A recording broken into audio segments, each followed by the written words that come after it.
je me compare quand même pas mal à Ouais, Einstein. On a appelé pareil. C'est le point de référence. Il a fait théorie de la relativité. D'ailleurs, il Moi, je a vends sur créé Amazon. une marque Amazon FBA C'est aussi. ça. Ouais. Bah, il pouvait pas. À son époque, ça n'existait pas encore Amazon. Donc tu il a dû faire le deuxième truc ça, après, le mot bien. son deuxième choix. C'est ça. Prix Nobel Ok. de physique. Donc, nous, on est là pour dire vas-y. C'est encore pire que ce que Il y tu a penses. des erreurs que t'as oubliées, c'est C'est encore ça. pire que ce que tu pensais. Voilà.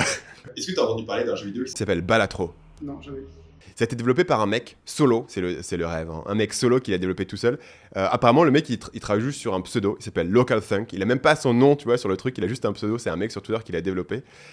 C'est un jeu qui a fait 1 million de ventes en 30 jours quand il est sorti, à $15. Donc c'est un gars qui a développé son jeu vidéo tout seul 90% de marge. et qui a sorti un truc qui a fait Peut-être pas. 15 millions de CA en un mois. Un peu le rêve et tout. Donc là, en gros, j'ai regardé un petit peu comment il avait fait. Et en gros, la tactique qu'ils ont eue, il y a eu une grosse viralité sur le jeu. Mais apparemment, ils avaient une démo qu'ils ont fait très tôt et qui était juste incroyable. Enfin, en gros, le gameplay loop était incroyable. Et ce qu'ils ont dit, c'est qu'en fait, ils ont fait une démo qui était... en fait, pas vraiment une version simplifiée du jeu, mais vraiment juste comment est-ce qu'on te fait expérimenter le truc le plus rapidement possible. Et après, ils l'ont fait jouer à plein de streamers. Et les streamers ont commencé à jouer. Ils ont fait un concours de streamers, etc. Ils ont construit beaucoup de hype avant le lancement. Et après, ils avaient une démo qui était jouable sur la Steam Fest. Et ils avaient construit beaucoup de wishlists. Et tu penses donc, qu'il du coup, était c'était vraiment un tout énorme seul succès. ou c'était un peu... Parce que souvent, En gros, il a dev tout seul, Ok. mais il a un publisher. Publisher qui Ouais. a fait tout le reste ensuite. Donc il y a une équipe derrière qui fait la promo, le marketing, etc. Mais lui, a priori, son jeu, il l'a développé un peu en solo. Et donc, c'est un peu une histoire de ouf, quoi. J'ai pas de grand insight marketing ici, même si ça m'intéresserait probablement dans un futur épisode de faire une chronique en fait sur les jeux vidéo, le marketing des jeux vidéo, les histoires de dev solo. Il y en a d'autres, hein. Il y a Stardew Valley qui est incroyable, cette histoire. Là, pour le coup, les chiffres sont juste démentiels.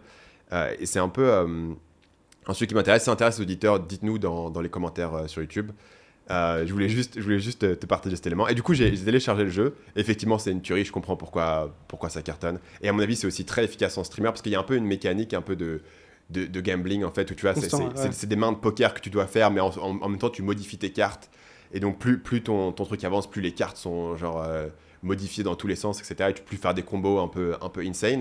Donc, je pense que ça fonctionne effectivement très bien en streaming. Et il y a aussi ce truc de les assets à créer sont assez simples en fait, parce que c'est juste des cartes et des effets visuels et des petites modifications, mais il n'y a pas genre, tu vois, il faut pas créer des monstres, il faut pas faire de l'animation, il n'y a pas de 3D, etc. Je pense que d'un point de vue visuellement, c'est assez simple. Il faut juste avoir compris en fait le gameplay, le Ce qui est concept du plus rare, truc. je pense. En fait, il y a plus de gens, je pense, qui sont capables techniquement de créer un jeu vidéo. Ouais. Toi, que de gens qui vraiment comprennent les systèmes sous-jacents qui rendront un jeu. Mais addictif, après, c'est là viral. aussi où va tout le budget. En fait, tout le budget, il va dans les graphismes. C'est pour ça qu'avec la nouvelle génération de consoles, tous les budgets ont monté parce qu'il faut plus de fidélité graphique, l'animation, etc. Et donc, finalement, en fait, tu peux faire un truc qui cartonne si tu as un concept qui peut être implémenté par une personne solo, un truc en 2D, en pixel art, avec ici des cartes et tout.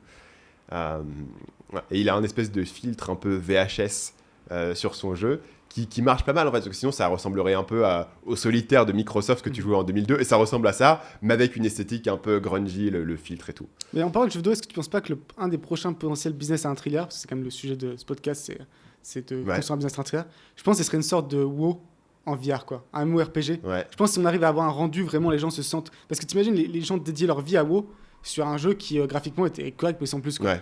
Mais si du coup tu arrives à créer une immersion complète C'est vrai. et tu as le même sens de communauté de progression, moi je vois très bien comment. Moi je pouvais même payer l'abonnement au WoW, donc j'étais sur Dofus, c'est un peu moins bien, mais. Mais depuis, il y avait aussi un abonnement en Allopass. Ouais, c'était ouais, mais là justement, tu pouvais tricher pour obtenir ton Allopass, tu pouvais utiliser des. Tu sais, tu demandais à ta mère une carte téléphone, Ok. tu sais, tu mettais dans les cabines téléphoniques, putain, cabines téléphoniques, il n'y en a plus quoi. Et tu disais, ouais, si jamais j'ai besoin de t'appeler parce que si jamais je suis coincé à l'école ou autre, en fait, tu disais ça pour. tu t'éfonçais sur un Allopass. Putain, comment t'as claqué 50 € d'appel en 2 mois donc ça c'est pour souvenir, mais je pense du coup c'est sûr qu'il y a des, ça va arriver à terme où un jeu sera tellement bon graphiquement, tellement bon en VR, et en plus il y aura cet aspect addictif, que ça va être un business, un thriller, que les gens passeront leur vie dedans. C'est le thème du livre Ready Player One, et je pense que ça va finir par arriver un jour. Par contre là pour le coup faut avoir à mon avis un budget colossal, il faut avoir des centaines de millions pour le développer. C'est pas un truc en solo, c'est un truc énorme. Et même un GTA, t'imagines un GTA en VR complète, si on arrive à ça dans 10 ans, ça peut être costaud quoi. Carrément. Le programme du jour, on va passer du jeu vidéo au dessin animé, on revient un peu en enfance aujourd'hui. Le dessin animé qui fait des milliards. On va parler ensuite de l'échec des claviers de Ali Abdaal, célèbre youtubeur productivité. qui a révélé récemment que sa marque de clavier avait pas eu le succès escompté. Toi, les claviers, c'est un Et truc nous, on que aime tu bien connais. descendre les autres gens, tu vois. Quand On ils aime ont bien échoué, descendre les autres on aime gens. bien vraiment leur rentrer Voilà. dedans et leur dire pourquoi ils sont nuls, quoi. Quand ils ont fait une vidéo un peu honnête, où C'est ils ça. avouent leurs échecs et tout, nous, on est là pour dire vas-y. C'est encore pire que ce que Il y tu a penses. des erreurs que tu as oubliées, c'est C'est encore ça. pire que ce que tu pensais. Voilà. Ouais, bah, du coup, c'est pareil, parce que ma section suivante, c'est le fail de l'appli de rencontre féministe. Et finalement, les conseils de productivité que personne n'ose vous donner. On commence par le dessin animé. Est-ce que tu as déjà regardé le dessin animé qui s'appelle Bluey? Non, même pas. T'as jamais regardé Bluey? Non, plus, j'ai pas regardé. Donc Bluey, c'est une J'ai chose... fait le tour, je connaissais tout, mais non. C'est une Non. chose rare. Ok. C'est à la fois le meilleur dessin animé au monde, objectivement, et j'expliquerai plus tard pourquoi, et aussi le dessin animé le plus regardé, le plus gros carton. Ça n'arrive jamais. Parce que le film le plus regardé au monde, c'est jamais le meilleur film de l'année. Non, c'est un Marvel. Ouais. Le meilleur jeu vidéo, c'est jamais le jeu vidéo le plus vendu. Le meilleur livre, c'est jamais le plus vendu. Mais le meilleur dessin animé, T'as quelque chose actuellement, contre la Bible ou c'est le... c'est quoi ton... Oh non.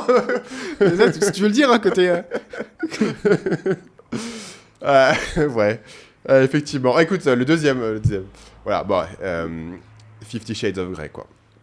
C'était un des bouquins les plus vendus. Bluey, c'est le dessin animé, c'est l'histoire d'un petit chien qui s'appelle Bluey, une petite fille, qui habite en Australie avec sa sœur, son père, sa mère. Et c'est juste un dessin animé, un peu de famille. T'as déjà vu Peppa Pig? Oui, vu que C'est un peu le Peppa Pig australien, sauf Est-ce que toi, t'as avec c'est tes enfants, mille est-ce que fois t'as une rotation où ils veulent regarder 5 dessins animés différents chaque soir, 5 minutes de chaque? Non, t'as pas ça? Nous, on a un truc très précis, il y a Pas de Patrouille, il y a Peppa Pig. Ah, il y et a c'est un peu Pokémon. obsessif-compulsif. Ouais, il aime bien, et vraiment, il faut regarder de tout, quoi. Ah, ok. Si on n'a pas fini... Moi, c'est l'inverse. c'est Moi, l'inverse. c'est genre, il y a une obsession et ça va être Ok. ma life, c'est ce truc-là et je vais le regarder en boucle, même avec un film. Tu vas regarder un film 5 fois d'affilée et puis après, elle passe à autre chose, quoi. Donc, elle a une partie Pas de Patrouille et là, maintenant, Pas de Patrouille, on en a plus C'est entendu fini. parler, Ah, quoi. ok. Mais Bluey, vraiment un truc incroyable. Donc, l'histoire, c'est un mec, un Australien qui s'appelle Joe Broom qui travaille, il est animateur, il travaille dans Peppa Pig, justement, le dessin animé un peu british, qui est aussi un énorme succès. Et un jour, il veut rentrer en Australie. Et donc là, il monte son petit studio d'animation, il trouve des petits projets, etc. Mais là, sa propre idée, il dit, je pourrais faire un truc un peu comme Peppa Pig, mais australien. Et donc, il crée un pilote de 1 minute, un épisode qu'il fait avec les moyens du bord, avec sa petite équipe, etc. Qu'il arrive à pitcher et à vendre à la télé australienne. Et donc, du coup, il est un peu diffusé à la télé australienne et c'est un petit truc. La BBC rachète les droits de merchandising pour diffuser le truc sur leur chaîne et pour pouvoir faire de la merch. Et après, plus tard, les droits sont rachetés par Disney+. Disney+, qui le met dans le monde entier. Ça devient un carton colossal. Je t'ai mis le screenshot. En 2023, des séries les plus regardées au monde. La numéro 1, c'est Suits, la série sur les avocats à New York. J'aurais jamais sur pensé. Netflix. C'est ouf, hein. Qui est terminé en plus depuis 10 ans avec Meghan Markle et tout. Ok. Donc qui a eu une énorme année, en gros post-Covid, ils ont eu un énorme boost, ils sont arrivés sur Netflix et les gens le binge de ouf. Mais la deuxième émission la plus regardée, c'est Bluey, qui est maintenant plus regardée que Cocomelon, l'énorme truc qui cartonne sur YouTube, etc. Et Bluey est maintenant le truc le plus regardé, et il n'y a pas tant d'épisodes que ça, les épisodes sont assez courts que ça, donc vraiment, c'est parce que les enfants le regardent en boucle. Il y a une statistique, Bluey représente 29% du temps de visionnage sur Disney+. En plus, Disney Plus qui a tous les Disney. Qui a tous les Disney. Ce qui est une honte qui a- incroyable pour Disney. Ah, ils sont défoncés. C'est-à-dire que par ce un mec australien les défonce. random. Et surtout, ils n'ont pas les droits parce que c'est la BBC, c'est BBC Studios qui a les droits pour faire de la merch. Ok. Ils ont fait, sur l'année dernière, 2,7 milliards de chiffre d'affaires. Putain, c'est Leur incroyable. plus gros chiffre d'affaires, grosso modo, principalement grâce à Bluey et à la merch Bluey, qui est maintenant partout. Tu peux la trouver dans plein de magasins, c'est même en Europe, etc. La marque serait valorisée à 2 milliards. Mais en fait, ce qui se passe, c'est que tu vois, ce truc-là qui représente l'essentiel du chiffre d'affaires de BBC Studios, qui est le truc le plus regardé sur Disney+, eux, ils ont juste les droits de le diffuser, en fait. Et le studio originel que lui, il a créé, son petit studio, a encore les droits créatifs. Donc, il n'y a que eux qui peuvent créer des nouveaux épisodes, et ils ont le droit entièrement de décider ce qui va se faire. Et il est en train de dire, finalement... Je me sens plus trop motivé. Je me Peut-être sens qu'ils plus se motivé, renégocient, mes enfants ils ont grandi, je sais c'est pas si ça. je vais continuer et tout. Et donc tous les donc chez Prends un Disney, milliard, ils sont, prends un milliard, ils connard. sont en panique totale, exactement. Ils sont en panique totale, ils sont en mode mais qu'est-ce qui se passe? Il faut qu'on rachète, donc probablement à mon avis il va vendre. Il a fait un épisode, la saison 3 c'était un épisode un peu événement qui était plus long, où en fait il y avait un truc un peu émotionnel, ou peut-être que ça allait être la fin de la série, tu vois. Enfin, en gros il a teasé que ça allait peut-être la fin de la série, donc ça avait fait beaucoup parler. Et donc c'est incroyable que ce mec ait fait, tu vois, ce show tout seul et qui a écrasé en gros Disney à leur propre jeu sur leur propre plateforme. Pourquoi Bluey, objectivement, est le meilleur show? En fait, il y a deux trucs. Le cœur de l'histoire de Bluey, c'est que chaque épisode de Bluey est construit autour d'un jeu entre les parents et les enfants. Et donc, il y a par exemple un épisode où elle doit aller d'un point A, d'aller dans un grand parc, et elle doit aller quelque part pour parler à son père et tout. Mais en fait, elle fait un jeu où elle peut marcher que sur de l'ombre. Et donc, elle doit marcher sur l'ombre et sauter. Et à un moment donné, il y a un truc, elle doit faire du soleil. Tu vois, c'est des jeux comme ça de l'imaginaire. Et il y a un épisode entier qui est centré autour du père et de sa fille qui sortent les poubelles. Et l'épisode, c'est juste, tu les vois jour après jour sortir les poubelles. Et en fait, à chaque fois, ils lui demandent ce qui s'est passé à l'école. Et ils interagissent avec un voisin. Tu vois, c'est des trucs comme ça. Il y a un épisode où... c'est juste où ils jouent, en fait, et c'est sur l'imaginaire. Et donc, c'est ça où c'est le meilleur truc, c'est que c'est l'effet Pixar. C'est qu'en fait, toi, en tant que parent, t'as l'impression d'apprendre des leçons de parenting, tu vois, de comment gérer les enfants, de comment jouer avec eux, de comment leur apprendre des leçons. Il y a un épisode très drôle, tu vois, où les deux enfants ont une glace. Et en fait, elles se font goûter la glace, mais comme l'autre a pris une bouchée plus grande, elle veut prendre une bouchée encore plus grande, etc. Et au final, elles se fightent tellement que leur glace est fondue. Et à la fin, elles sont en mode « Ah, papa, notre glace est fondue, rachète-nous une autre. » Et lui, il est en mode « Non, c'est une leçon de vie, etc. » Mais finalement, ils se sacrifient, ils leur donnent la glace et tout. Donc c'est plein de trucs, tu sais, des jeux avec les enfants. Pour les enfants, c'est génial parce que eux, ça leur apprend à jouer. Et vraiment, les enfants apprennent beaucoup à jouer, en fait, en regardant les autres et en ayant cet imaginaire. Il y a un jeu dans Bluey par exemple qui s'appelle Keepy Uppy. C'est juste tu prends un ballon, un ballon avec de l'air dedans et tu dois pas le faire tomber. Donc tout le monde doit continuer à le faire monter. C'est un vrai sport ça. Tu peux taper sur YouTube. Ouais.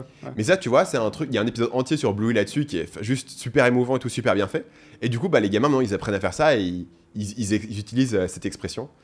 Et voilà et cette période où ça marche pour les enfants. Les enfants kiffent et en même temps quand t'es parent vraiment ça te tape dans tes émotions, tu vois. Il y a toujours un petit moment entre les parents à la fin. Il y a un côté aspirationnel sur comment être mon parent. Il y avait des vraies leçons, tu vois, un exemple. Et il y a un côté vraiment émouvant qui est incroyable. Et moi, j'adore cette histoire parce que je trouve que l'émission est incroyable. Je trouve que c'est ouf qu'ils aient eu un tel succès. Moi, je suis toujours fasciné par ce domaine du contenu pour enfants depuis longtemps parce que tu regardes sur YouTube, tout le contenu qui fait le plus de vues, c'est le contenu pour enfants. Mais le problème, c'est que généralement, c'est un peu le plus petit dénominateur commun, quoi. C'est des trucs, il y a beaucoup de trucs. Je joue avec mes Barbies et tout. Genre, tu peux pas regarder un vrai dessin animé plutôt que quelqu'un qui joue avec ses Barbies et qui les fait parler. À un moment, mon fils, il était addict à des vidéos, c'est un singe qui joue avec des jouets.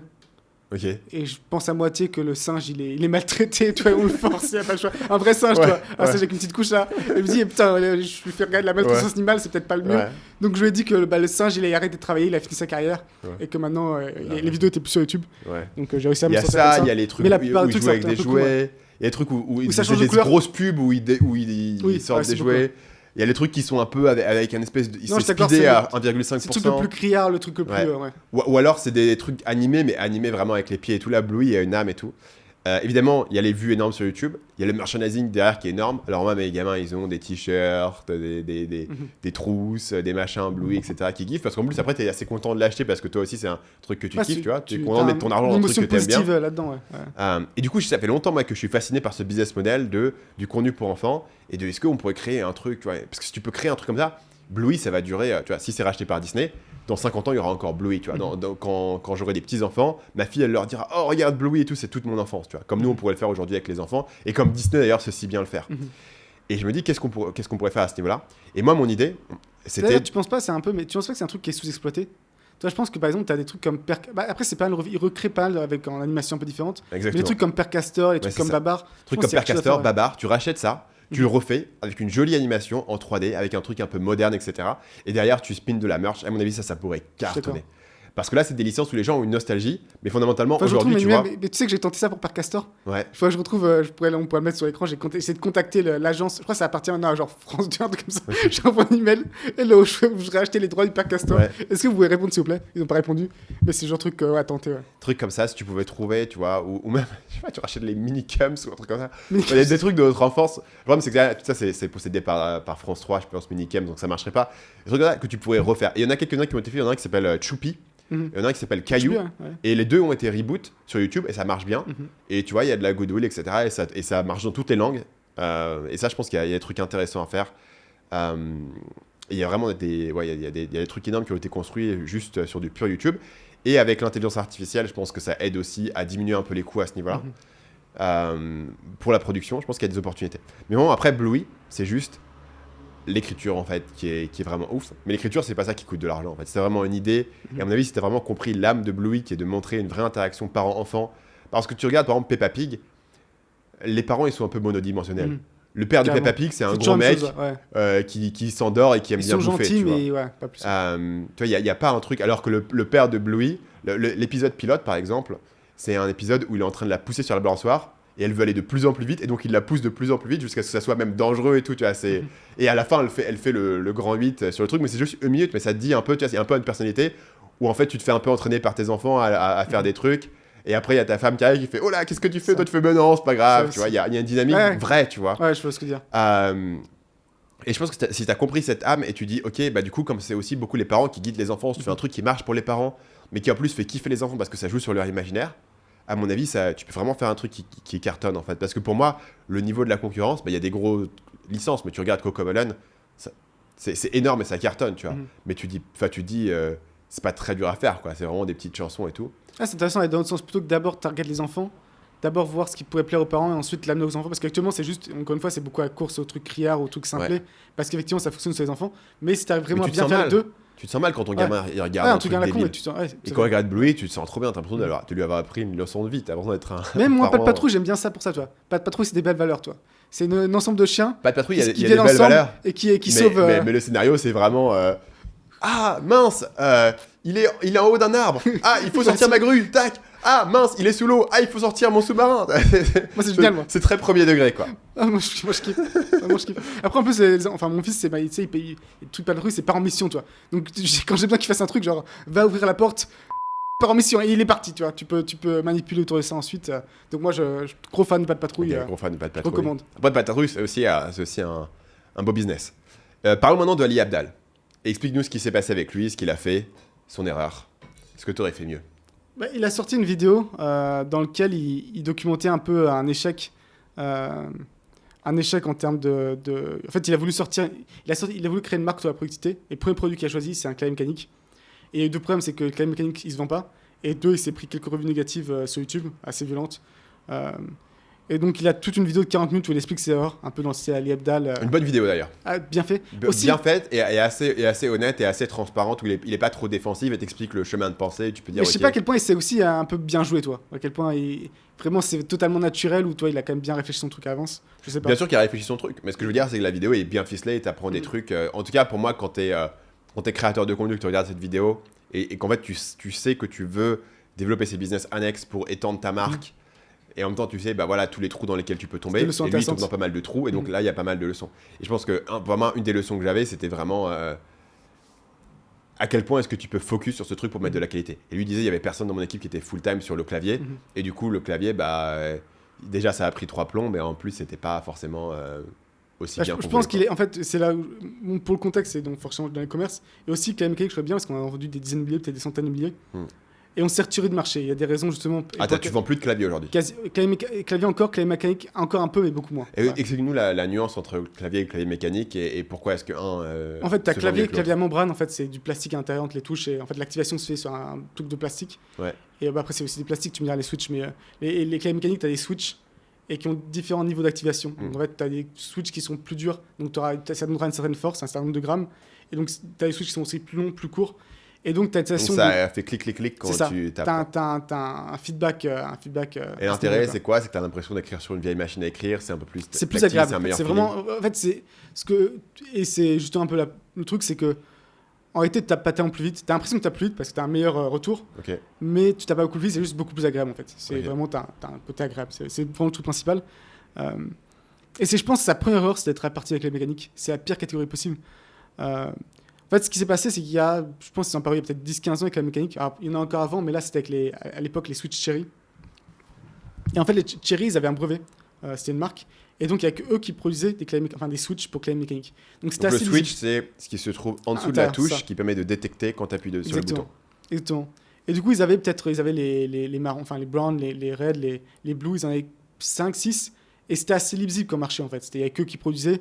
C'était après les mêmes Switch. Et toutes les marques utilisaient le même fournisseur qui était Cherry. C'est tous les Cherry, t'as pas le choix.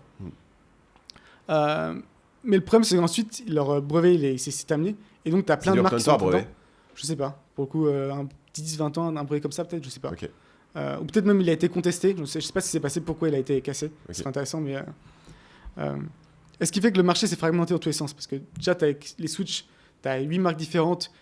Ils inventent des nouvelles couleurs tous les jours. T'as aussi les tailles de clavier qui sont parties dans tous les sens. T'as les 60%, 65%, TKL, 70%. Enfin, tu peux faire tous les tailles de clavier possibles imaginables. Ok. T'as différents matériaux. Tu peux utiliser plastique, tu peux utiliser aluminium pour le casing, donc pour La boîte. boîtier. C'est ça. T'as des niveaux différents. Et c'est aussi c'est un domaine d'autisme. Tu vas voir les youtubeurs, ils vont être là, putain, le clavier, il se plie un peu trop, c'est pas bon, tu vois. Donc t'as des gens qui aiment bien un truc un peu rigide. Sauf que dans la vraie vie, tu vas jamais plier ton Mais clavier. c'est ça, ça n'a aucun sens, tu vois. Mais eux, ils se disent qu'ils le ressentent quand ils tapent. Non, c'est pas vrai, mais t'as différents niveaux de rigidité. T'as même l'épaisseur des touches en elles-mêmes. Comment est appliquée la peinture sur les touches. Comment est configuré le RGB. Donc en fait, non, pas 25, en fait, t'as 5 x 5 x 5 x 5, tu as le nombre de configurations possibles. Ce qui fait que t'as un marché où dans tous les cas, tu auras maximum 5% des gens qui vont aimer ton clavier en particulier. Ok. Toi. Parce qu'il y aura toujours un truc qu'ils préféreront. Tu auras peut-être rempli 4 cases sur 6, Ouais. mais il y a un autre clavier qui a 6 cases sur... Enfin, tu Ok. vois l'idée. En plus, ça évolue totalement tout le temps. Donc les modes changent très vite. Donc les types de switch évoluent très rapidement. Ok. Et donc si tu mets longtemps à développer, comme lui, ça a été le cas, il a mis 1 an et demi environ, Ouais. bah, le moment où tu arrives sur le marché, ce que tu proposes est déjà potentiellement un peu passé, tu vois. Parce que c'est un effet de mode. Parce qu'il y a un effet de mode, ouais, beaucoup. Ok, parce que je penserais pas qu'il y aurait autant d'innovations à faire sur un clavier. Aussi, ça va dans tous les sens. Ok. Honnêtement, c'est assez impressionnant. Parce que tu as vraiment en fait, une communauté de passionnés qui sont... Et en fait, c'est des gens qui n'ont pas un clavier, toi. Parce que tu dis, ah, bah, t'achètes un clavier, t'as fini, toi. Ouais. Un clavier. Mais non, ils ont 25 claviers, toi. C'est absurde. Et pas des claviers à 50 euros, des claviers à 100, 200, 300 euros, quoi. Donc c'est vraiment un truc, c'est vraiment des gens qui ont cette passion-là, quoi. Et les boîtes qui arrivent à taper sur les enthousiastes, ils tournent bien ou est-ce que quand même c'est des petits volumes, des gros coups et ils ont du mal à dégager du profit? Bah, c'est là ce qui est, je pense, assez intéressant. C'est qu'en fait, maintenant, t'as deux qui sont assez connus, qui sont Keychron et Nufi. Et en fait, en réalité, C'est quoi le deuxième? Nopi, je sais pas comment on prononce. Ok. N-U-P-H-Y, je pense, Nofi. Et Nofi, justement, ce qui est intéressant, c'est qu'on a visité leur usine. Et en fait l'usine et la marque, c'est la même chose. Tu vois. Eux, ils essaient bien de distinguer les deux, parce qu'ils comprennent que ça rend pas bien. Mais maintenant, en fait, t'as notamment des gros suppliers chinois, parce que c'est un énorme marché en Chine aussi, toi, et qui sont dominants là-dessus, quoi. Et après, t'as des centaines de marques un peu dans tous les sens. Je pense que l'analogie la plus proche, limite, c'est un peu les constructeurs de vélos. De ce que je sais aussi, c'est un peu ça en Ok. fabriquant de vélo. T'as des centaines de marques qui font chacun leur vélo qui est un peu différent. Et donc, t'as beaucoup ça qui se passe sur le marché des claviers mécaniques. Donc, ouais, c'est pour ça qu'on s'en partit retiré, parce que c'est un marché qui évolue tout le temps, qui est très fragmenté, très compliqué, assez peu légible. Et on s'est dit que, en fait, ces genres de marché, il faut être à fond dedans pour pouvoir suivre le rythme, quoi. Ok. Mhm. Et donc lui, il est arrivé, sa promesse c'était le clavier mécanique, ça aide à être plus productif. Mhm. Il est connu pour taper très vite, il a fait des vidéos célèbres là-dessus, il a fait des vidéos Et avec d'ailleurs, ses claviers. ça, faut le noter, il fait 160 mots par minute, ce qui est incroyable. 160 mots par minute, faites le test chez vous. Donc 160. 160, c'est 0,0001%, quoi. C'est vraiment impressionnant. Ouais. Et du coup, lui, sa promesse ici, bah, du coup, je regarde pas le marché des enthousiastes, je vais aller sur mon audience qui aime bien, et je leur vends en plus un truc de lifestyle, où c'est un joli clavier dans mon esthétique pastel, etc. Ce qui est de base pas un calcul con. Bah, Le l'erreur- problème, c'est que du coup, le clavier, c'est qu'il ouvre un truc où le mec va faire une review de son clavier sur une chaîne YouTube pour enthousiastes qui fait des centaines de milliers de vues par vidéo sur des claviers enthousiastes, etc. Et la promesse, évidemment, c'est le YouTube gourou a fait son clavier, il est arrivé sur mon truc, je vais pouvoir le casser. Donc il s'est ouvert Et un peu facile cette à taper. vulnérabilité. Et moi, je pense que l'erreur principale, c'est le prix, en fait. Parce qu'en fait, il vend 160 $. 160 $, déjà justement dans le domaine des passionnés, toi. Et en fait, et ce qui est intéressant, et je pense, c'est qu'il a partagé même en fait combien ça a coûté. Donc, Ouais, tu peux il peut-être partage ses décrire un peu, chiffres et les Mhm. coûts, ce qui est justement, moi, c'est un élément que j'ai kiffé dans la vidéo, quoi. Mhm. Parce que généralement, on te parle de ça, tu n'arrives pas vraiment à comprendre, c'est difficile de Mhm. te faire une idée des coûts. Donc il nous dit, ok, sur un produit à Bah, déjà, 160 $, le produit lui coûte 73 à faire. Bah, la ligne au-dessus, elle est intéressante parce qu'il a mis shipping charge, 16 $. Alors qu'il dit qu'il fait payer les shipping charges. Donc je sais pas s'il l'a fait exprès ou s'il Je pense que le monteur s'est foiré. C'est foiré Ouais. Mais du coup, ça change tout le calcul déjà. Parce qu'en fait, tu rajoutes plus. Là, il l'a inversé, toi. Normalement, ça devrait être un moins, en fait. Toi, si tu calcules correctement. Donc, déjà, je sais pas, c'est un peu gros. Mais ça, c'est un peu compliqué à expliquer, justement, pour les gens qui nous écoutent. Mais le point que tu as souligné, le coût de production 73 $, c'est ce qui est pour moi aucun sens, en fait. Et je pense qu'il y a deux possibilités là-dessus. Parce qu'en fait, le clavier Donc qui il vend. le vend à 160, ça lui coûte 73 de le produire. Pour toi, C'est ça. c'est trop. Enfin, c'est absurde. 73 $, c'est un clavier que tu vendrais plutôt, je pense, 200 $. Peut-être même plus. Et surtout, pour le clavier qu'il vend, normalement, les coûts de production, ça doit être 25-30 $. Tu vois. Avec la configuration de clavier qu'il a, ça n'a aucun sens. Ou donc, tu penses quoi qu'ils n'ont pas eu le volume suffisant pour avoir des Non, bons parce qu'il a dit tarifs 3000, 3000 c'est assez 3000, tu peux avoir des volumes relativement intéressants. Je pense qu'il a fait, en fait, c'est parce qu'il a dit qu'il est passé par une agence de design.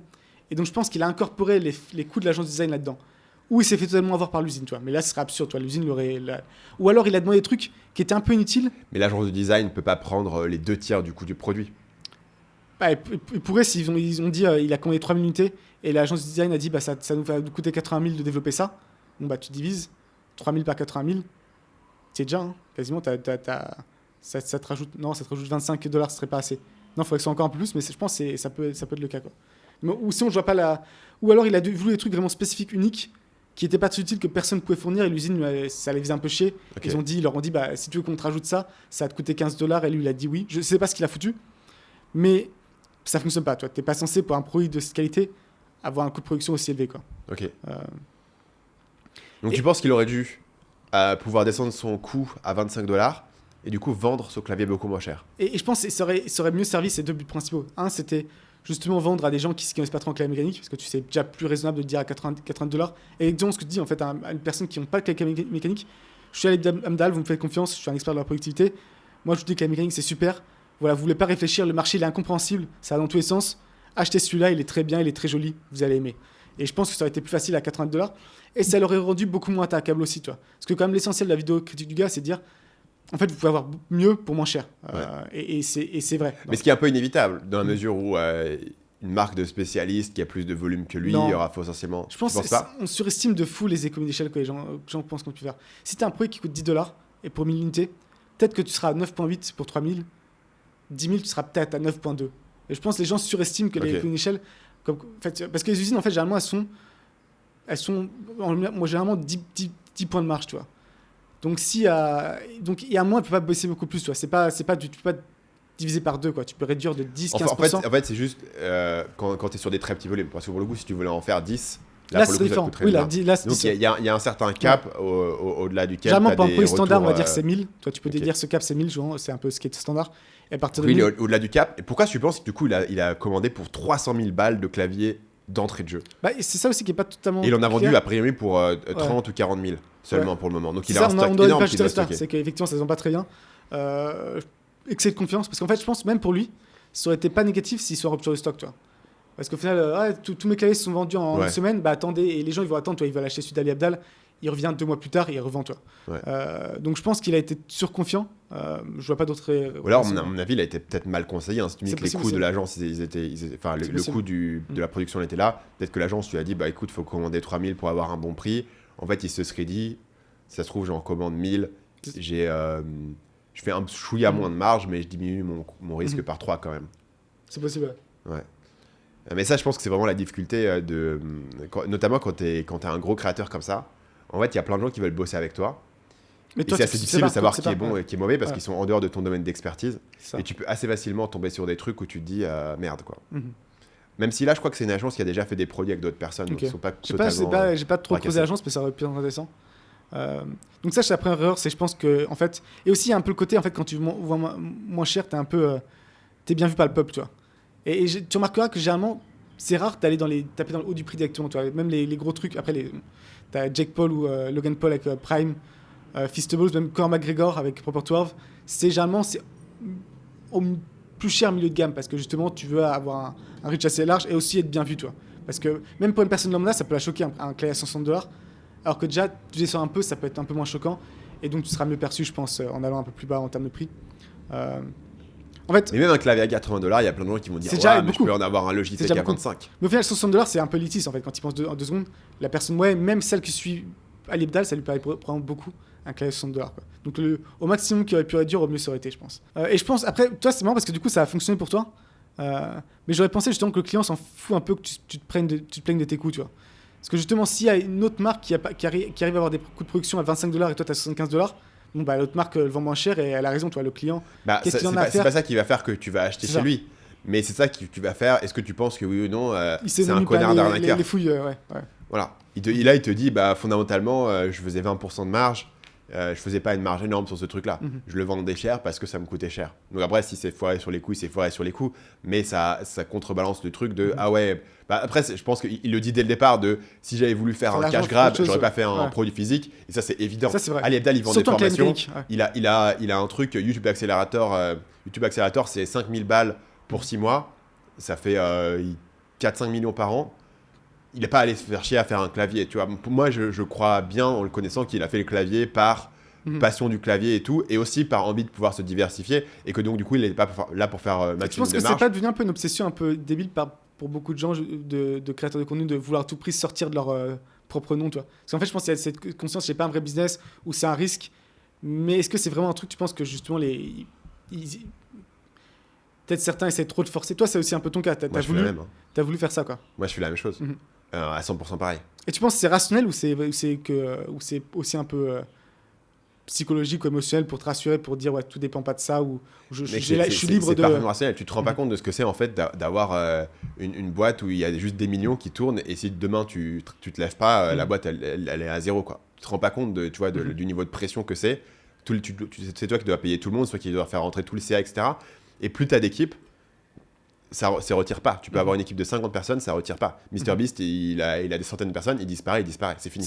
Et ça marche pas. Il peut pas demain dire du coup on a remplacé, on a fait un nouveau MrBeast. Non, tu peux avoir autant d'équipes que tu veux. Ils sont là pour augmenter ta productivité et augmenter ton reach, mais tu retires cette personne, ça disparaît. Une bonne métaphore, tu vois, c'est que sur une boîte normale, c'est une pyramide où tu as le CEO, etc. Et un business de créateur, c'est inversé. C'est une espèce de pyramide inversée. Donc, du coup, tu as un mec en bas qui est là, mais si tu le retires, tout s'écroule, en fait. Et ça, c'est vrai.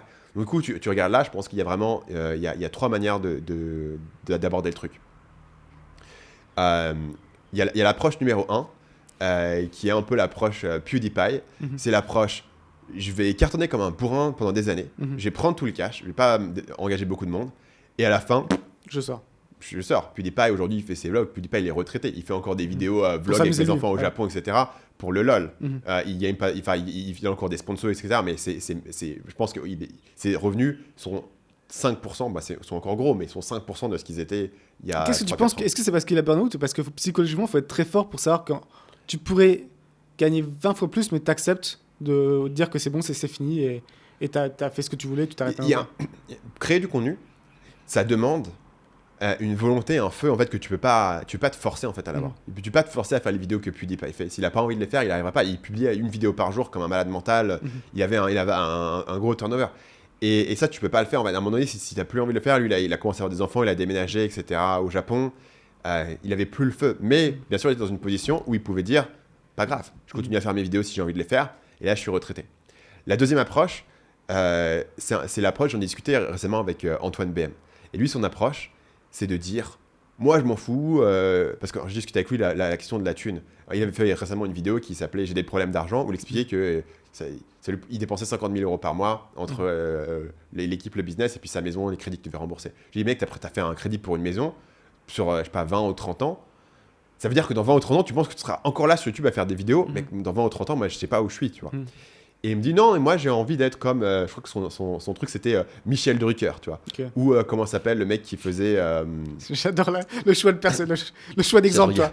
Vraiment, Michel Drucker, c'est. Il me sort des animateurs de télé. J'ai lu toutes les français, biographies. Voilà, qui sont là depuis longtemps. Il me dit mais moi ce que je veux faire c'est créer mon contenu, je m'en fous, tu vois. Si t'es plus au top du game, t'es encore là, les gens vont continuer à te suivre, alors, ce qui est vrai. Tu fais du contenu, tu vois tes potes, tu fais des podcasts avec eux. En fait, le truc tenable en fait. Tu fais un truc tenable et tu fais juste ton art et tu fais ton petit truc d'artisan, etc. et tu restes.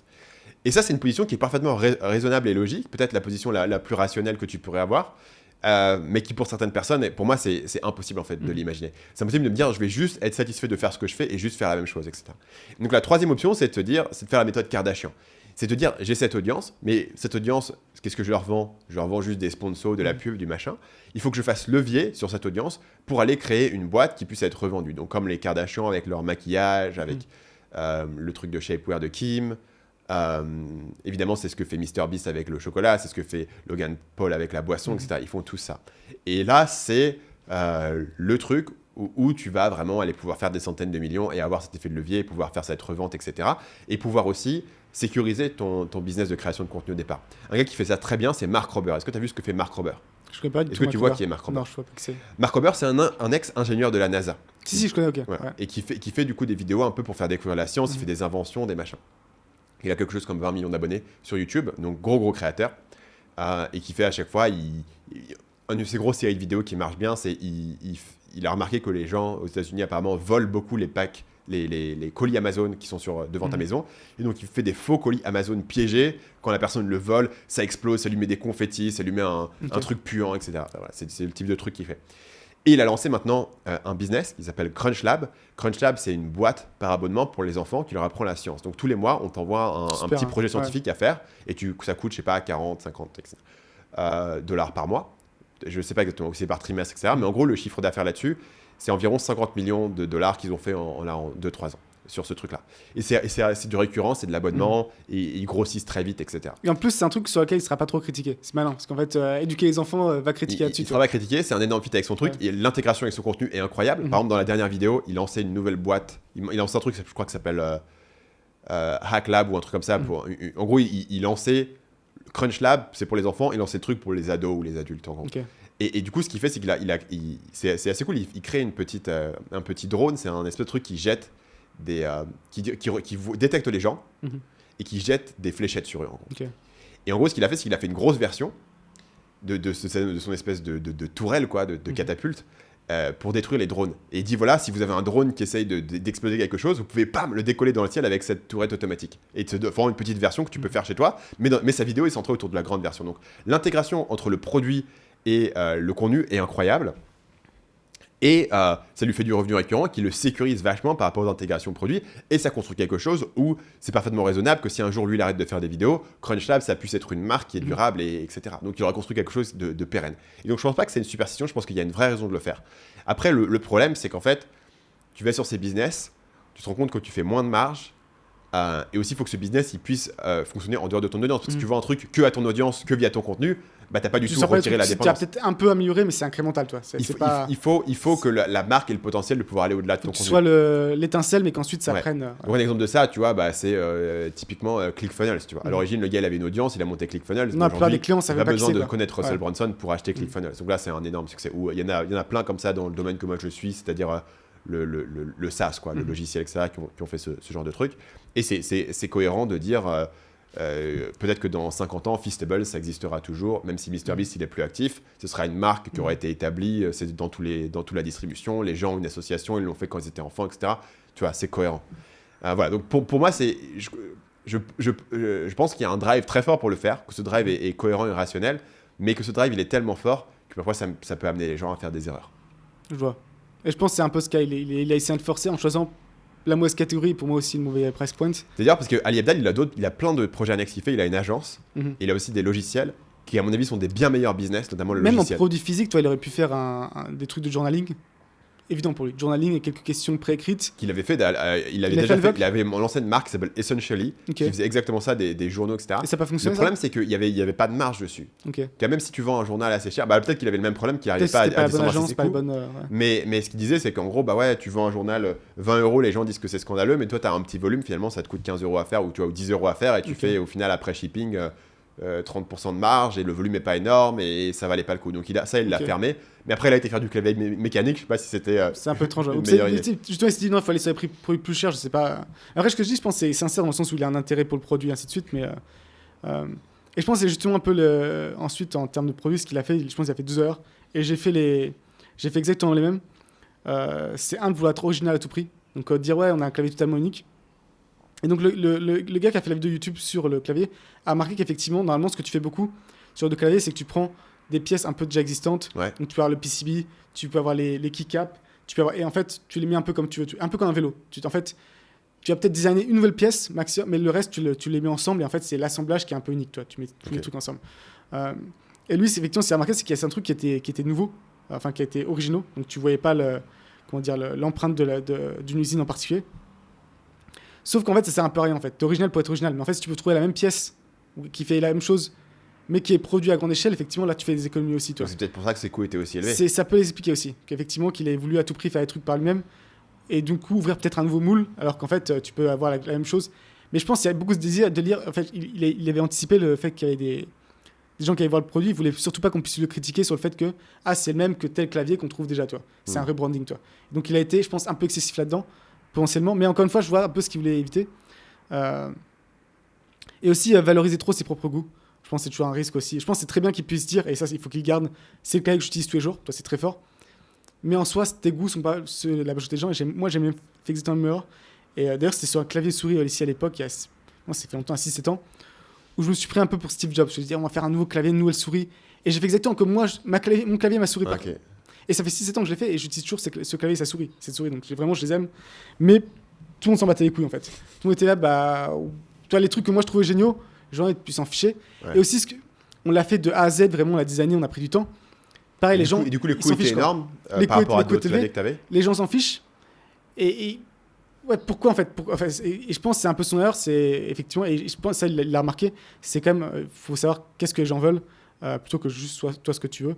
Et voir être original, c'est compliqué pour lui. Parce qu'en fait, dans une position où effectivement, son produit va être décortiqué. Donc je sais pas comment adresser ça exactement pour éviter ça. Parce que ça aurait été une critique facile aussi, de dire ah bah regardez, j'ai trouvé ce produit sur Alibaba pour $30 et Ali Abdel le vend pour 80 quoi. Ce qui aurait au final été un meilleur deal pour le client. Erreur marketing, ça je pense qu'il a remarqué l'erreur, c'est en fait il a fait des vidéos un peu trop forceur, où c'est le meilleur clavier de tous les temps, ce clavier va vous rendre beaucoup plus productif.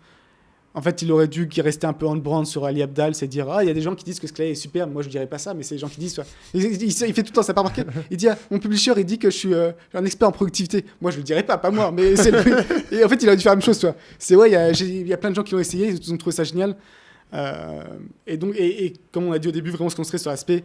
T'es une personne qui a jamais eu de clavier mécanique, si tu t'y intéresses, achète ça, c'est bien, je l'utilise tous les jours, c'est la preuve. Je suis très productif, je tape à 100 sur WPM, ça peut que être correct. Quoi. Mais finalement, son marketing, il a quand même fait le produit, n'a pas vendu tant que ça.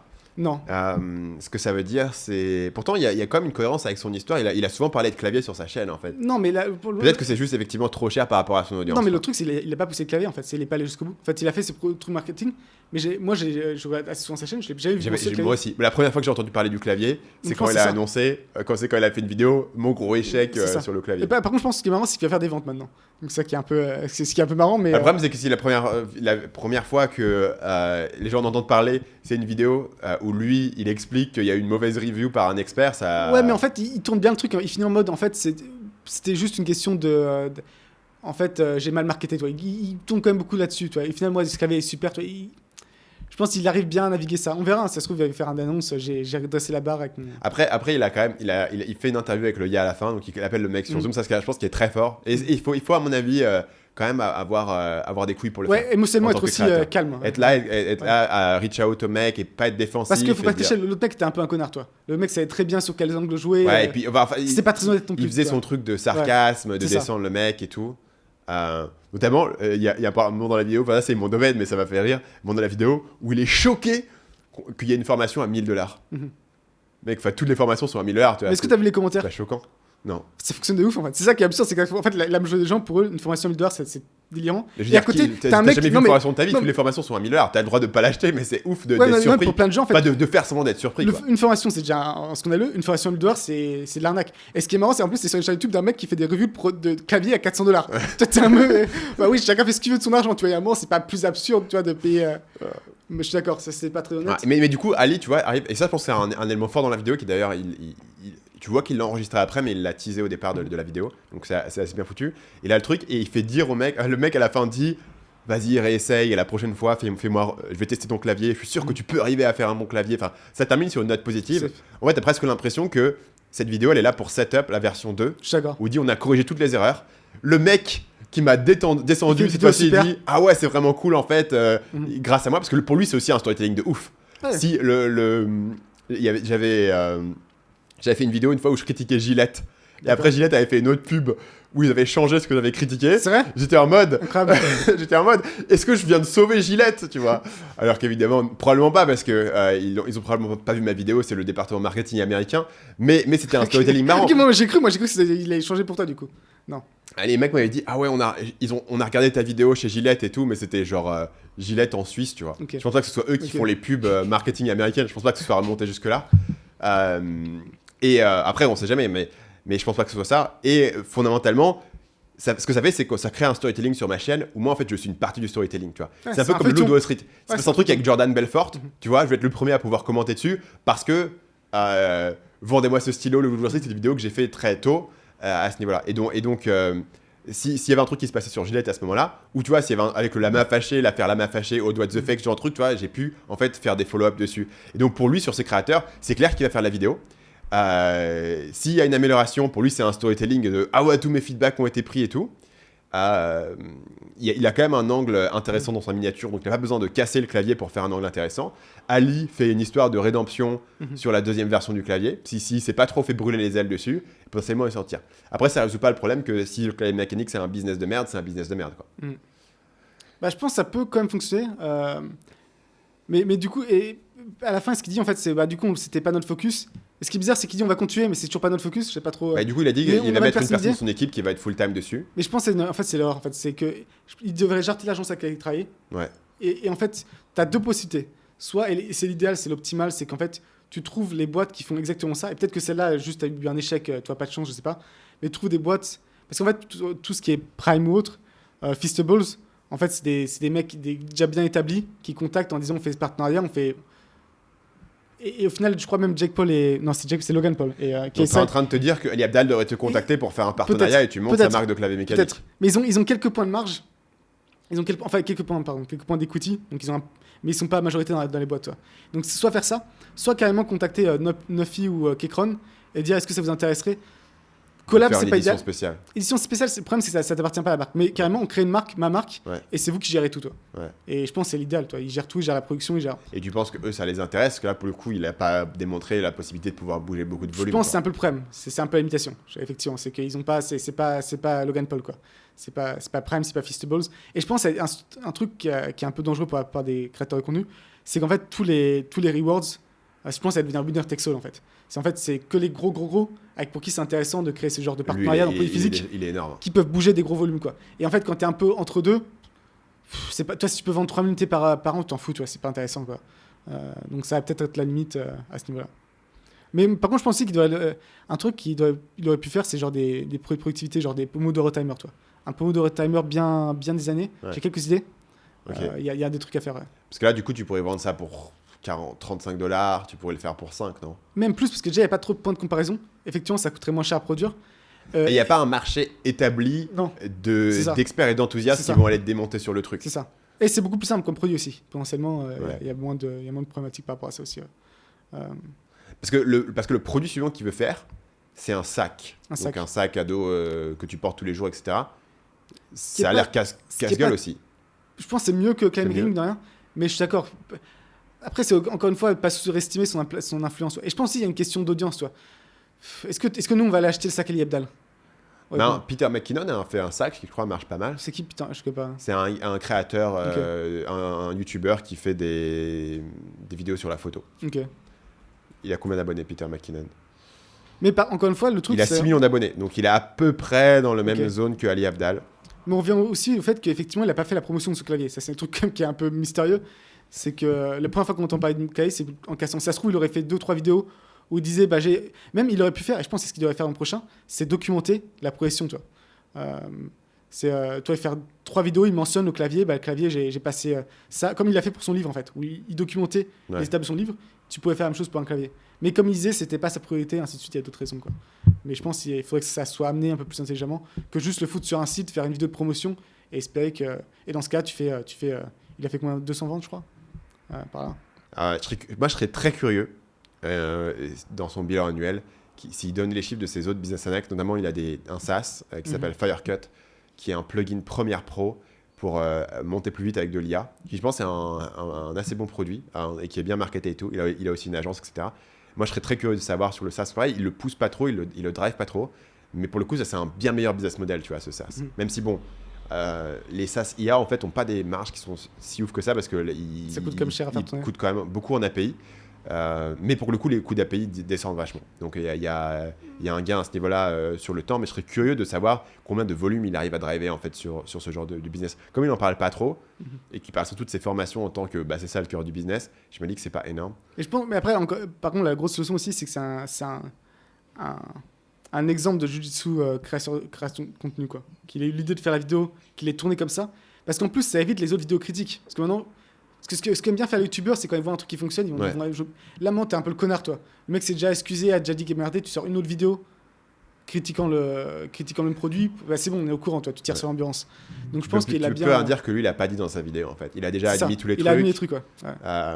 Il a dit ouais, c'est cher, mais en fait, moi, c'est mon truc. Tu peux difficilement. T'as rien de nouveau à rajouter. Mais tu peux difficilement ne pas en parler en fait. Tu peux pas parler du truc où le mec lui-même en parle. Donc du coup, alors que tu peux en fait, il y a un mec qui avait fait une vidéo qui cartonne. Il y a des gens qui vont refaire la même vidéo comme si le mec il l'avait jamais fait cette vidéo d'origine en fait. Il y en a beaucoup comme ça. Il y a énormément qui font ça. Mais si Ali Abdaal lui-même a réagi à la vidéo, bah t'es obligé de parler de la vidéo de Ali Abdaal et donc du coup tu peux pas, ça court-circuite un peu la loupe à ce niveau-là. Mais pareil, en fait c'est ça qui me fascine, c'est le mec, à un moment, il dit, ouais, dans une vidéo, Ali Abdaal, il dit que ça fait 12 mois qu'il travaille. Dans l'autre vidéo, il dit que ça fait 18 mois qu'il travaille. Ouais. Il fait comme si c'était un gros complot. Ouais, c'est du bullshit, ça, ouais. Mais et encore une fois, tu vas dans les commentaires, les gens disent, ouais, c'est vraiment pas normal. Enfin, mais non, en fait, effectivement, ça veut rien dire, toi. Tu peux recommencer à faire des designs, avoir l'idée il y a 18 mois, commencer à travailler sur le produit. Enfin, ça veut rien dire. Ça veut rien dire. Et je comprends pas comment. Et pourquoi il aurait menti, ça a quoi de mentir dessus mais en fait, c'est marrant quand tu dis qu'un truc est suspect parce qu'il est suspect. Je sais pas, il y a un truc je comprends pas à ce niveau-là, quoi. Comment ça fonctionne. Mais bon, ça fonctionne. Enfin, Après, dans les vidéos d'attaque sur YouTube, c'est vrai que parfois le public est vraiment à niveau 1. Débile, je trouve aussi. Pour moi, le gold standard à ce niveau-là, c'est dans la vidéo de Aude What the Fake où elle révélait l'identité du lama fâché, Antoine BM et le lama fâché, parce que sa boîte utilise un bureau de domiciliation. Parce qu'il n'a pas marqué sur son site son adresse personnelle. Enfin, le truc, c'est le truc le plus basique, société.com, adresse de domiciliation, tu mets ton entreprise, tu reçois ton courrier, c'est le truc le plus basique, mais elle fait... En plus, c'est pire, elle parle Mais c'est un choix, en fait, c'est ça qui est au balayeur, tu vois, qui est devant le truc. Ouais, vous connaissez BM Prod? Il ne connaît pas BM Prod, il n'existe pas dans cet immeuble. Mec, il y a 12 000 entreprises qui sont domiciliées. Elle savait très bien. Elle le sait très bien, mais tu vois, mais le public, le gobe, tu vois. Après, par contre, là, tu peux faire une vidéo où tu démontes et ils s'ouvrent eux-mêmes à une réponse, donc après, tu es dans le game de réponse et l'autre démonte la vidéo, l'autre avait démonté le truc, etc. Ça peut durer longtemps. J'ai un autre fail. Ça va être très rapide pour le coup, cette section. Le fail de l'appli de rencontre féministe. Est-ce que tu as déjà entendu parler de Bumble? Ouais. Donc Bumble, c'était une application, c'est un peu Tinder, mais qui avait une innovation. C'était créé par une femme, d'ailleurs, qui avait travaillé chez Tinder. Donc elle avait un storytelling, j'ai travaillé chez Tinder et la culture n'était pas bien. Je vais créer mon propre Tinder, mais pour les femmes, par les femmes, etc. L'innovation, ça va être, c'est la femme qui doit envoyer le premier message. Et donc du coup, elle fait ça. Ça marche pendant des années. Les femmes apparemment ça les intéressait pas de faire ça et là ils viennent de revenir à finalement les hommes peuvent envoyer le premier message, donc ils sont revenus exactement à Tinder. Et là-dessus il y a deux trucs qui sont drôles. Le premier, c'est que tout le monde déteste les applications de rencontre, Tinder, etc. Tout le monde s'en plaint, mais tout converge vers ça en fait. Et ça, c'est vraiment la différence entre ce que les gens veulent et ce qu'ils disent qu'ils veulent. Tout le monde dit qu'il veut un truc meilleur, mais tout le monde n'utilise que Tinder, et les apps qui sont pas Tinder, en fait, leurs utilisateurs les poussent à aller vers Tinder et tout le monde optimise vers ce truc et tout le monde converge vers la même chose. Un peu dans le même truc où sur les réseaux sociaux, par exemple, dans les dernières années, tout le monde a convergé vers la vidéo courte parce que c'était là où les gens voulaient aller, même si tout le monde s'en plaint et dit que c'est nul. L'autre élément qui était drôle, c'est que donc ça, c'est un tweet qui a fait 2 millions d'impressions où ça parlait de ça. Et dans les commentaires, tous les gens qui étaient des utilisateurs de Bumble disaient, en fait... toutes les femmes qui devaient envoyer le premier message, elles envoyaient juste « Hey » ou elles mettaient juste un point. Alors que pendant des années, la critique, c'était les hommes sont pas originaux, toi, ils sont genre, ils savent pas envoyer un message, effectivement. En fait, les femmes n'avaient aucune envie de faire le premier message, donc elles envoyaient juste le premier message pour que du coup, ça ping l'app et que l'autre puisse essayer de trouver une pick-up line et faire. Donc ça revenait en fait au même. Vas-y, Troubadour, joue pour moi. Donc leur différenciation ne servait à rien, parce que simplement, les femmes ne voulaient pas en fait de cet élément-là. Et que potentiellement il y avait juste des utilisateurs là-dessus parce qu'il y avait un storytelling et tout, mais ils sont revenus au même élément. Et donc, du coup, la question c'est tout le monde, le dating app, c'est un marché énorme où il y a des produits que tout le monde déteste. Genre tous les gens qui utilisent Tinder, moi ça fait très très très longtemps que j'avais pas utilisé ces apps, mais dès que tu vois des gens qui en parlent, c'est genre il y a des bots partout, les conversations sont nulles, ça va nulle part, on y passe des heures et des heures par jour pour avoir de temps en temps un date, etc. Je pense qu'il y a un truc à disrupter ici, mais tous les gens qui essayent convergent du coup vers Tinder. Et je pense qu'il y a quelque chose avec l'IA en fait à faire à ce niveau-là. Il y avait un gars qui suggérait une idée qui était assez intéressante, je pense. C'est qu'en gros, sur Tinder, il y a deux frictions en fait. La première, c'est faut créer ton profil, etc. Et la deuxième, c'est il faut passer des heures pour swiper. Je pense qu'il devrait essayer de faire un truc où en fait tu postes juste tu donnes l'URL de tes réseaux sociaux. Et l'IA va aller scraper tes réseaux et va comprendre un peu qui t'es et va créer un espèce de profil sans que toi tu aies besoin de faire le profil. Parce qu'avant, il y avait un truc qui s'appelait, je crois que c'était OkCupid à l'époque, que les gens aimaient beaucoup. Mais ça te donnait un super long questionnaire. Et après, ça te donnait un pourcentage de match avec les autres en fonction du long questionnaire. Le problème Est-ce qu'on aujourd'hui. rentre pas du coup dans le même truc que tu disais, c'est les gens entre ce qu'ils veulent et ce qu'ils disent qu'ils veulent, tu vois. Que les gens vont dire, moi, ce qui compte, c'est la personnalité, les goûts, les intérêts. Et après, justement, tu arrives sur les apps où c'est purement sur l'apparence physique au final. L'intérêt, c'est que là, du coup, le questionnaire, ça marchait et ça donnait aux gens des bons matchs. Mais sauf que personne n'a envie de répondre à un long questionnaire qui prenait genre 3-4 heures à faire, tu vois. C'est un truc que tu pouvais demander aux gens de faire en 2009, mais aujourd'hui, question de 3-4 heures, ton app, elle est dead, tu vois, versus Tinder. Donc potentiellement, le questionnaire, il est évité, mais on peut trouver la même info en scrapant tout ce que tu as dit sur Internet, tu vois, de tout ton historique, tous tes intérêts, toutes tes philosophies, tes machins.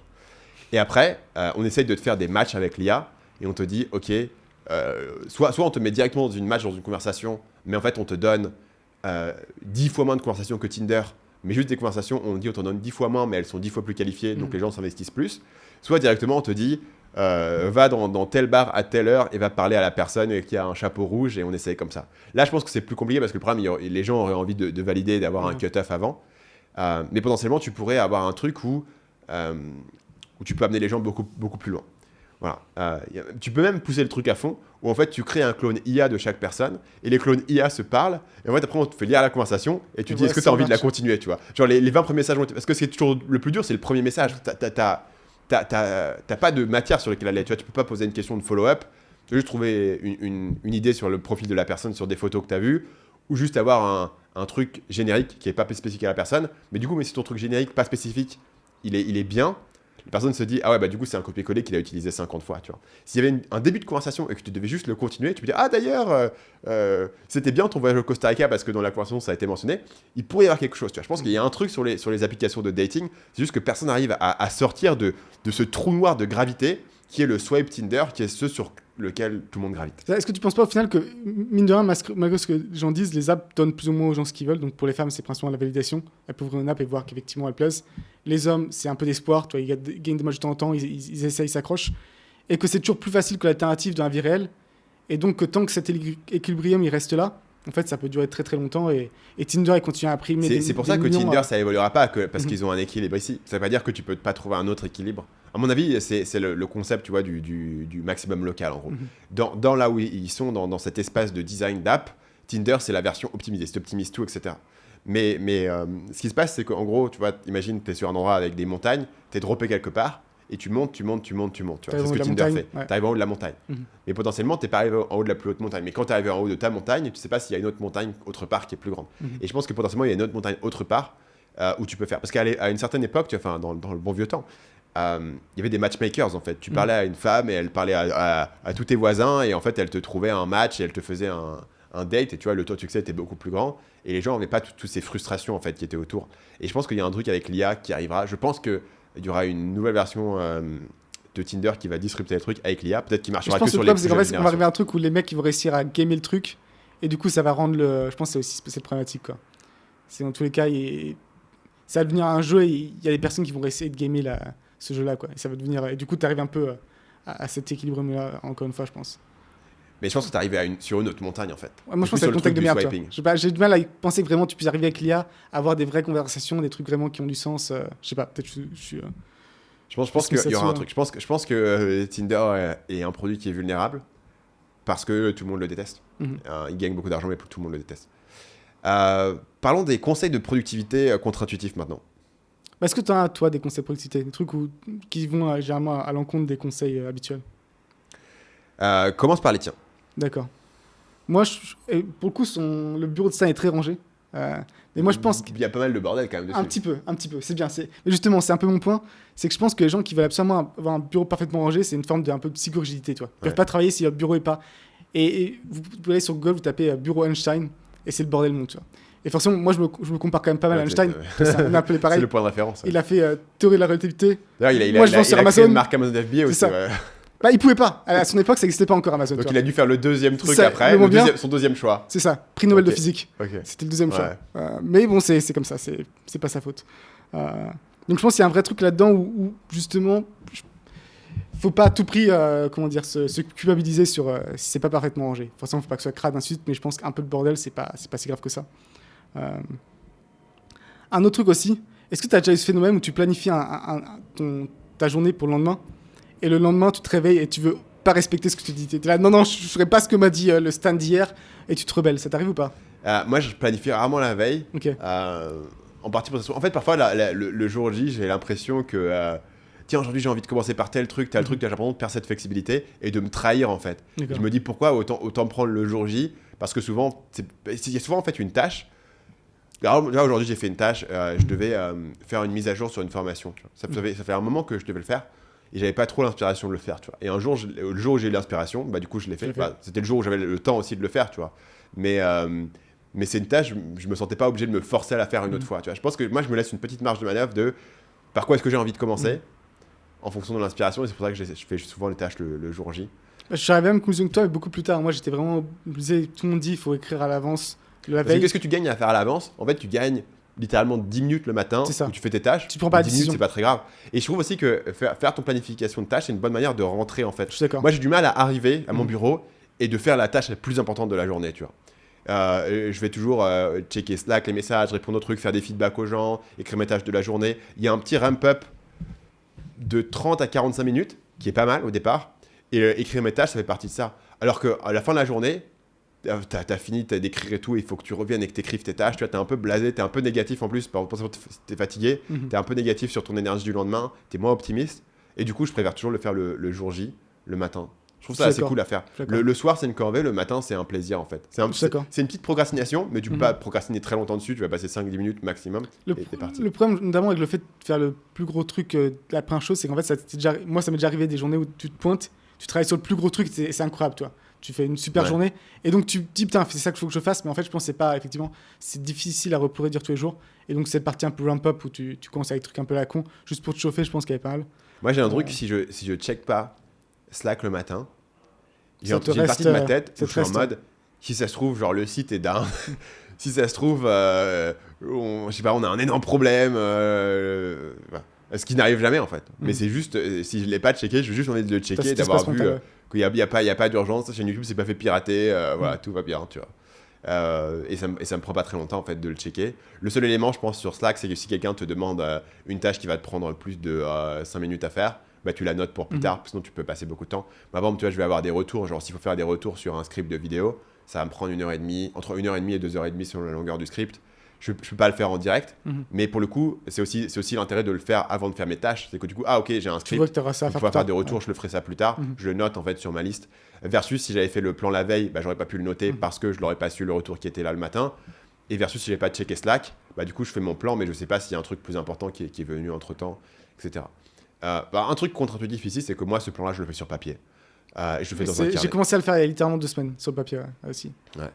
Et pourquoi je le mets sur papier? Parce que j'ai commencé là-dessus il y a très longtemps, parce que je trouve qu'il y a un truc marrant de pouvoir barrer tes tâches. Il y a un truc, en fait, moi, mon problème avec les outils de productivité, genre les to-do list, etc., c'est que parfois, tu procrastines à set up le truc parfait, à faire toutes les tâches et tout, à planifier les tâches pendant 3 mois. C'est trop facile de rajouter des trucs aussi. En fait. Ça te prend 2 secondes de rajouter, boum boum, tu rajoutes. Et tu rajoutes. Et moi, par exemple, sur papier, il y a un truc où si tu fais pas un truc, tu dois chaque jour le réécrire. Quoi. Tu dis, bon, ça fait 4 jours que je le réécris, faut soit que je l'élimine, soit que je le délègue. C'est pas possible, j'ai écrit ça, exactement ça, sauf ça. C'est la fonction que tu réécris à chaque jour. C'est ça. Et il y a des trucs, quand il y a un truc que tu traînes pendant 3 semaines, tu dis à un moment faire quelque chose. À un moment, tu dis, il va avoir un truc. Là, soit je le fais, soit je le délègue, soit je l'élimine. Mais tu peux pas. Alors que sur une to-do list, tu peux avoir un truc dans ta to-do list qui est là depuis 2 ans. Moi, j'ai eu. Et un truc sur la to-do list, tu vois, quand je dois par exemple planifier des vidéos, tu vois. Ok, on planifie les vidéos pendant 12 semaines dans la to-do list pour tout le monde et tout. Les dates, elles tiennent jamais. Et donc, du coup, je dois tout déplacer. Ça prend du temps de tout déplacer, de tout redécaler aux bonnes dates, etc. Alors que sur papier, bah, tu fais juste ta semaine, tu as écrit le truc, tu as compris ce que tu devais faire, tu as une visibilité sur le truc, etc. Donc, c'est analogue, mais ça marche pas mal. Je suis d'accord. Ouais, ça a testé. Un truc, c'est un seul écran. Pendant 10 années, j'avais 2 écrans. Et je me suis rendu compte en fait, que la plupart du temps, je mettais une vidéo YouTube à la con sur le deuxième écran. Ça a niqué mon... C'est vrai que si ton deuxième écran, tu mets une vidéo YouTube, c'est clair que du moment d'utilité, c'est pas incroyable. T'es censé sur le deuxième écran avoir ton autre document. Tu vois, t'as là ta spreadsheet et là t'as ton document texte que t'écris, ta procédure, un truc comme ça. Ça devrait être le cas, mais encore une fois, en fait, il faut faire face aux réalités, tu vois. Et dans 5% des cas, c'est utile d'avoir 2 spreadsheets et ainsi de suite. La plupart du temps, t'as un écran, ça te focus, c'est suffisant. c'est suffisant. Donc, parce que même mais après, tu peux mettre des articles, et après, du coup, ça t'attrape l'œil et toi, tu. Et tu peux pas faire sur ton deuxième écran un truc de distraction. Je veux dire, si t'as rien à mettre, tu mets juste ta musique, tu mets juste Spotify et tout, ça ne va pas te distraire. L'intérêt du deuxième écran, même c'est... Spotify, c'est discret parce qu'en fait, t'as un truc visuel à droite, toi. Alors que autrement, t'as juste ton truc. Bah, où tu mets sur le desktop et t'as juste ton paysage de ton fond d'écran, quoi. C'est encore une distraction. Moi ce que j'ai du coup, tu l'as vu, mais j'ai un écran extra large. Et là, pour le coup, ça a vachement changé ma vie. Avant, ce que j'avais, j'avais un écran normal 16 neuvième et à côté, je mettais le MacBook du coup qui était surélevé pour avoir les deux écrans. Et à quoi me servait le MacBook? Le MacBook, ça me servait à avoir mes trucs secondaires, genre Slack, Spotify et tout. Et ça me servait à voir, si je faisais une vidéo, mes recherches. Si je fais un script V2, V3, etc., bah, si je fais la V3, j'ai la V2 par exemple. Donc je peux avoir les deux documents, les comparer. Sachant que souvent mes documents, il y a pas des témoignages, des commentaires. Donc c'est deux documents avec des commentaires sur un écran 16 neuvième, c'est un peu étriqué. En fait, je me suis rendu compte que c'est évidemment mieux d'avoir un écran extra large. Si tu as besoin de le splitter en deux, tu le splittes en deux et tu peux avoir tes deux documents avec les commentaires à chaque fois. Mais parfois, tu veux faire une seule tâche et te focus sur une seule chose. Donc souvent, j'ai deux fenêtres. Le script que j'écris et les recherches sur une autre fenêtre, mais souvent j'ai aussi qu'un seul truc. Et là pour le coup tu peux aussi réduire à 1 sur extra large, c'est juste que tu as de l'espace sur le côté, mais l'espace sur le côté il te fait pas de mal, c'est de l'espace blanc quoi. Mais je pense du coup c'est mieux en fait, mieux voir un écran super extra large que deux écrans. Et en plus ces deux écrans, t'as le problème c'est aussi que c'est pas centré toi. Donc t'as notre nombre d'écran qui est un peu mal placé, donc c'est pas agréable non plus. Donc je pense que je pourrais en faire un truc comme toi avec un écran large. Mais je pense que là, il y a un gros truc de workflow et les gens qui sont genre développeurs ou designers ou des trucs comme ça, ils vont dire, mais les mecs, ou streamers, tu vois, streamer, t'es obligé d'avoir deux écrans. Ils vont dire, mais les mecs, vous n'avez rien compris, il y a des workflows. Je pense qu'il y a des workflows, effectivement, je pense que t'es développeur. Mais c'est en fait, c'est pas la question, c'est vraiment, est-ce que ça m'est vraiment utile? Peut-être où t'as la prévisualisation, tu vois. Et moi, j'ai mesuré, en fait, dans 5% de journée, j'aurais besoin d'un second écran, toi. Et si dans ce cas-là, je vais m'arranger autrement, Alt-Tab et hop, tu switches. Après, 5% répété sur toute ton année, ça fait quand même du temps, ça vaut le coup d'investir dans le second écran. Quoi. Je pense que je vais faire comme toi pour le coup. Je pense l'écran super large, extra large, ça suffira à ce niveau-là. Un truc peut-être plus intéressant, j'ai découvert, c'est que le sport, c'est surcoté en fait, en termes de productivité. On dit toujours faire du sport, ça aide et autres. Je me suis fait opérer, ça fait 2 semaines, et donc je peux pas faire de sport. En fait, t'as beaucoup plus d'énergie en fait. On ne fait pas de sport. T'as trop de temps, t'as trop d'énergie. Oui, c'est trop logique, les gars. Le sport, ça vous fait suer, vous êtes fatigué à la fin. Le sport vous prend de l'énergie. En fait, il y a quand même un peu d'espace mental. Et je pense, du coup, il y a un peu un équilibre. Effectivement, en fait, en gros, si tu pousses en sport, c'est contre-productif pour ta productivité, toi. Si tu vas faire un peu de marche, tu fais un peu 2-3 fois du sport par semaine, ok. Mais si vraiment tu veux faire à tout prix 2 heures de sport tous les jours, en fait, et c'est un peu con, mais c'est logique, tu vois. Ça t'affecte globalement assez négativement en termes de. Et il y a Alex Hormozy qui était pas là-dessus, que lui, il a réduit. Alors, je sais pas si c'est vrai, parce que je sais pas trop ce qu'il raconte des trucs fitness, il est un peu chelou. Mais qu'il a réduit seulement à 2 fois par semaine. Le sport. Fois par semaine même. Peut-être 1 fois par semaine maintenant. Et pas mal de stéroïdes. Et pas le stéroïde aussi. Et lui, justement, qui dit qu'en fait, aller beaucoup à la salle, c'est contre-productif en termes de productivité. Le seul truc, c'est qu'en fait, les gens qui vont beaucoup à la salle, ils sont très disciplinés, ils veulent progresser. Et donc, ça se carie dans leur travail, toi.